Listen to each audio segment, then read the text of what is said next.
Hey guys, welcome to another episode of the Real Estate Level Up Podcast. Today, we're going to be talking about several things that you're going to love, and I have a very special guest with us, one of my very dear friends and business partners, Leo Valentino. So, Leo, how you doing, man? I'm good. How are you doing? I am awesome. It's a beautiful rainy day in New Albany or Sellersburg, Indiana, where I'm sitting at this moment. How is it there? It was beautiful. I'm in beautiful San Francisco. It's been raining, so everything's green. And my office is green, so got a lot of green around me. I love it, man. So tell everyone who don't know you, who you are, what you do. You already mentioned you're from San Francisco, what it is you do, and a little bit about what it is we do together.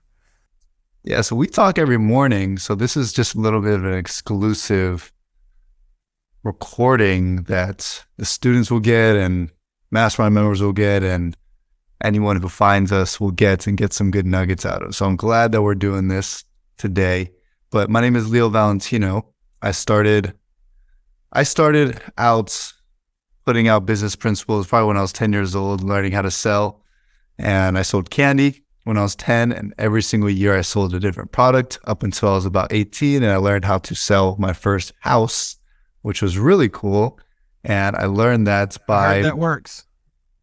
Right, it does work. I learned that by watching mentors, by watching people and copying how they do things and really learning how to mirror people. And that's going to be big for most people in sales, for most business owners in general who are just getting started. It's good to mirror someone and have a mentor that can teach you. And Andrew, you were my mentor for the real estate, teaching me how to do what I do.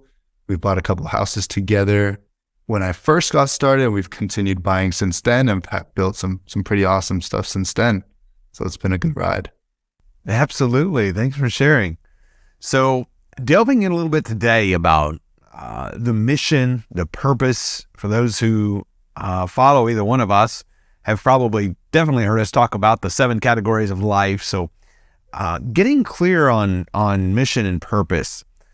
So I want to ask you a few questions because you have some really cool stuff you've done, like how you got 600 million views online and built your following. And I want to hear a little bit more about that. And then I want to hear a little bit more about how you get clear on your mission and your focus and your purpose. So first off, how in the world you're 20 years old now, how in the world did you as a teenager begin to get such amazing traction online? So I would say that ever since I was little, I always looked at things as a game. I was always able to gamify things for myself and always able to deconstruct things and look at them. For example, the algorithm. The TikTok algorithm, which is where I got my 600 million views, is where I gamified it. I deconstructed the algorithm by studying it, and I saw what worked. So not a very philosophical answer, not a very spiritual answer that I usually answer with, but it was simply just studying the algorithm, seeing what was working.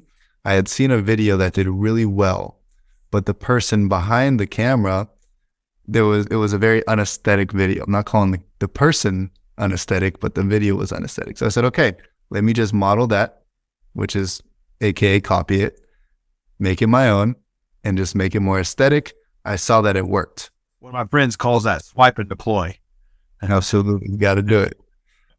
Once you do that, you see that something works, you do it over and over and over and over and over again while adding little switches, adding little fixes here and there, and then now you have a great product, you have a great video, whatever it is, and you continue putting it out until it comes to a point where you have to make a shift. I want to grab something you said there, Leo, because it's so powerful, and I don't want anybody to miss that. And you made reference that it worked, and so you just did it over and over and over again. I want you to delve in a little bit more into that, because I see a lot of people who do something that works, get some success, and then for some of us, or at least me as an entrepreneur, it's easy to get shiny object syndrome. So what caused you to start getting success and then to just lean into that success and to do more of it?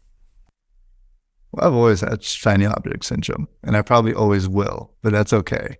You know, I love I love doing everything. I love seeing things, trying new things. But it's about grasping it and controlling that shiny object syndrome and dialing in, focusing on it.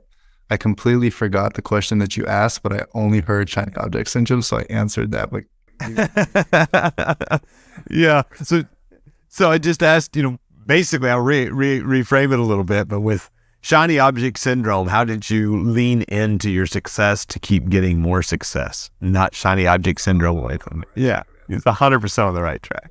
Despite my shiny object syndrome and the shiny object syndrome that I think we all have, it's about dialing in and focusing, because you understand that you need to laser focus in on something that produces you income, that produces you a result, and that result produces you confidence. And with that income produces you financial confidence, and those things really allow you to move forward. And now you have the financial confidence, you have the income to be able to win your time back. What I mean by win your time back is you can hire virtual assistants, you can hire teams to do the tasks that took the hours from your time. Now you have the time to go do all the other things that your shiny object syndrome mind was looking at. And that's how I understood things, is that, okay, there's a world of things that I need to do, that I want to do, and I will do all of them. But I know it's virtually impossible to do all of them with the financial status that I was at. So I told myself, okay, what is the solution? What is a way that I can get this all done without saying that I cannot? Yeah. You dial in on one thing that works. Now you have the time to do everything else, simply. That's amazing. Dial in one thing that works, and that creates the time to do the other things you love. That's powerful. Pure genius. How did you get so smart at 20 years old? For the two more things I really want to get to, and these podcasts usually go 10 to 15 minutes. And in upcoming podcasts, we're interviewing. I'm going to be interviewing several of our students, Leo, as you know, our mastermind members and things. So delve in a little bit to what it is, because you mentioned you and I talk every day. You're one of my closest friends. We do a lot of business together. We do a lot of cool stuff together. In the community that we've built together, the Freedom Life community, talk a little bit about what it is you do, we do together in that community, and how we created the 7 categories of life, or compiled them, I guess. There's nothing new under the sun, but compiled them. So delve in a little bit about Freedom Life, what we do there, and the 7 categories. So I've always been a student, and I'm a student of yours, and you've taught me a tremendous amount about real estate, how to buy it, how to sell it, how to understand the market and everything with it. And what I have come to understand, that many, many people who are in the real estate market are also white belt students. And what I mean by that is that they have the white belt mentality. They're always learning. They're always looking for more. They're always looking for something that will help them in their journey. And that's the beauty of the people we have around us, is because they can have the humility to learn from guys like us, right? Who are younger, but who have the experience of doing this business, who learn it the right way, and who have good hearts to do it in an ethical manner with good values. So, what we decided to build was the Freedom Life Mastermind, and we used that mentality to attract the type of people who we could really help, because you and me, naturally, we love to help people. We figured something out. It worked. It created abundant income. It created abundance of people, of homes, of helping people out. And we just wanted to share.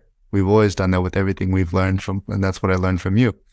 So what we realized is that all these people in the real estate industry, a big majority of them, they might be successful in one aspect of their life, but many other aspects, they are lacking the success. And that in terms is in their spirituality, that is in their health and fitness, that's in their relationships. We've been around many people in this industry, and we're young guys. We pay attention. That's a big part of what we do on a daily basis, is that we observe. With that observation comes the understanding of people need help and we can help. So how can we create a business out of that? And how can we create a structure of magic that we're able to produce to people from that? And that sprouted the Freedom Life Mastermind with these 7 categories of life. Absolutely. That's a lot of fun. And I like what you said there, because so many people, and even I struggled with this when I was really young and starting out, was I had a mentality of not enough. I got this knowledge, I better keep it to myself, because what if somebody else in my town starts doing it? There's not enough to go around. And I love at this early age the fact that you already have that abundance mentality. That's very special. And what caused you to have that abundance mentality, do you think? I always answer this question by saying that my mom always made me feel rich despite us not being rich. And that for one allowed me to feel the abundance early on, that, we can produce anything we want, we can have anything we want. But also I was taught to, despite the ability of being able to quote unquote have anything you want, don't expect to have everything. Don't always ask, or don't always accept everything. So let me try to backtrack that and understand that even for myself, because this is a question I'm always asking myself is why is it that some people who are younger understand abundance very early on? And I think it really was the mindset that there's enough for everyone. Everyone can be as successful as the next person because of what I've seen, what I've experienced, right? You see this one person who built this amazing company, and this was the mindset I had. Wow, he's really fat and he's very unhealthy, and I'm not fat and I'm pretty healthy. So if he can build that amazing company while being fat, I can probably build a pretty cool company because I'm not fat. So that was the logic I had when I was like 12. And I just continued with that. And that was the abundance I had. Now, of course, I have much more of a mature understanding, a much mature definition of it. But I like that one better because I think everyone can relate to that. Well, I think it's very interesting that that's the logic you had, because, my initial thought for that thought growing up, if I seen somebody who was having, for example, and in your example, you say, well, they didn't take time to go to the gym because they was putting time into their business. And so I would think, starting out, the opposite. Well, shoot, in order to build a business like that, I have to focus solely on that. And I love that you already had the mindset of going, I can do this and that. And that's very special. You turn what could have been a lacking piece into an abundance piece. So that's special. So really delving into your mission and your purpose, you can share a little bit, however much or little you want to, but talk a little bit about how you have found the mission, the purpose, the fulfillment that you're finding currently through our community, through the community building that you do, all the things you do. Where's that search for the mission, the purpose come? And I know we give back, we do a lot of cool stuff there, and talk a little bit about that. When things get really hard in everyone's life, we need something to grasp onto, or else we sink. And that's what I always knew. That's what I always understood for people, because I saw people sink so many times. Because again, life gets really, really hard. So what is that thing to grasp onto? And that is the purpose, right? And that's just the initial. When you're at that point of sinking, when you're in a very deep place and you're going through hardship, you're thinking about very negative thoughts, you need that one thing to be able to hold on to. And that is your purpose. That's your mission, right? But once you hold on to that one rock, right, let's just call it rock, you can grasp onto another one and another one and another one. And then you build so much momentum, but you always remember what that first rock was, and it was the purpose that got you out. And it's always going to be the purpose that's going to propel you forward in the momentum. So it's what they call, when you're at the rock bottom, what was the first step? And it was really paying attention to what your mission is, what your purpose is. And I like to start at the very bottom, because some people may be there when they listen to this podcast, whoever they find it. But when we understand that, we know that we don't have to sink so deep to be able to utilize this analogy. We can utilize this analogy when one wrong thing goes bad. I don't think I said that wrong, but it's okay. When one thing goes wrong, you are able to still utilize this same analogy pick yourself up and remember what your purpose is. My purpose is to be able to provide the experiences to people that make them feel hope, make them feel happiness, joy, and peace that lasts within them for a lifetime, to also be able to give out to other people. And when I remember that, I remember it's not all about me. It's not all about my life. It's about everyone else around me. And if I could just take that rock, pick myself up and smile to one person, it's going to relay my purpose to somebody, and the momentum starts to build. Wow. That's powerful. And I want to point out something you said. When you start to live your purpose, it's not all about me, yet you find fulfillment, self-fulfillment in that giving. Say that again. That it was about to sneeze. Yeah, pre-bless you, just in case. So, well, that's awesome. That is amazing, Leo. So for giving back, for helping others, I know we have some charity events coming up. We'll put those links in wherever you're seeing this podcast that Leo and I are hosting together. And if you want to give them a brief rundown about the ReLou charity event where we're feeding, who we're feeding and what we're doing. Absolutely. So with financial abundance, with abundance in general, there's certain principles that we follow. And one of them is always giving 10% of everything that you make away. I think that's called tithing, right? It is. You taught me that. And a bunch of my mentors have taught me that. And in the very beginning, I was like, why would I give 10% of my money away? It's my money. And then I got the pitfalls from that. And it wasn't until I finally took a step back and said, hey, okay, if I had all the money in the world, what would I even do with it? And can I even take this with me? So I started out with very selfish thoughts in the beginning because that's just what I knew in the very beginning. And then as I learned, as I matured, that selfishness completely went away, and I was able to give every day. Every day I saw a homeless person, I would give them food. I would spend time with them.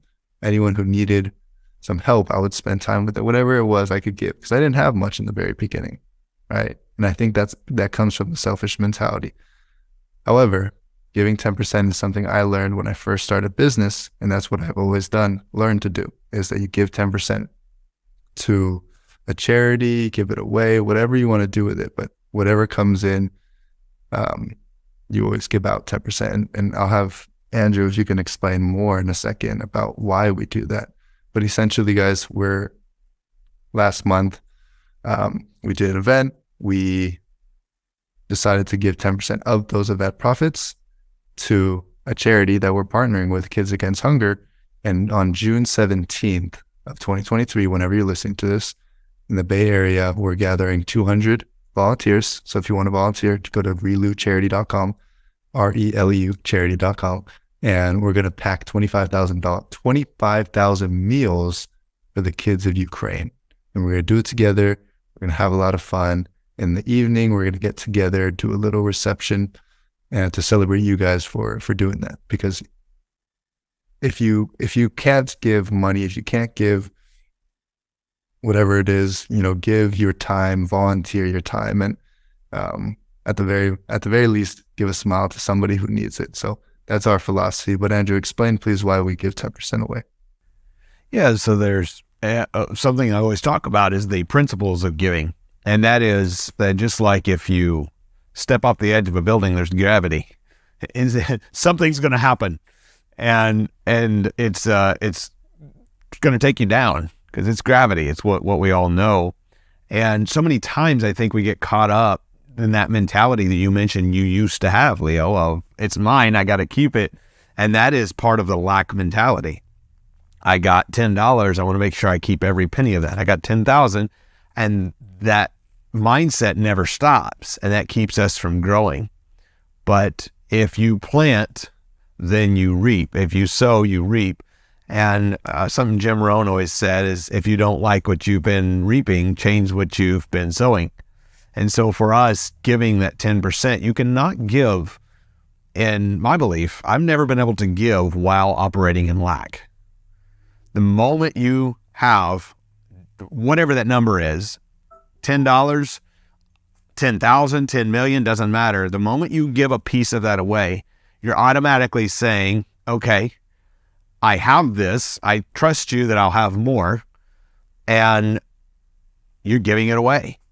And the more you plant, the more that your abundance mindset grows, the more you attract. That's been my experience, the experience of many people I've worked with. That's been our experience in our business, as I know. And you can testify to the same. So that's what I love about it, not to mention the impact, which is one of the most important things to me, is the impact of which it makes. Absolutely. That's awesome.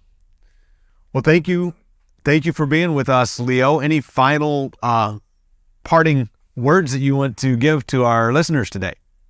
The parting words I would say is that lack mentality is something that is poured into us at a very young age and is continually being poured onto us every day by certain sources out there, multiple sources out there, and it's right in front of our face. But the awareness of that allows you to fight it. And fighting it means trying your best to live in abundance. And not trying, I don't want to say trying. Living in abundance by starting to think that way and to shut away anything that puts you in a lack mentality. And it's about 90% of the things out there right now is to put us in lack. So fight it by being in abundance. I love that. Thank you for being here. Thank you for sharing. Thank you for being you and shining your light, Leo. Always great talking to you. And I will see all of you guys on the next Real Estate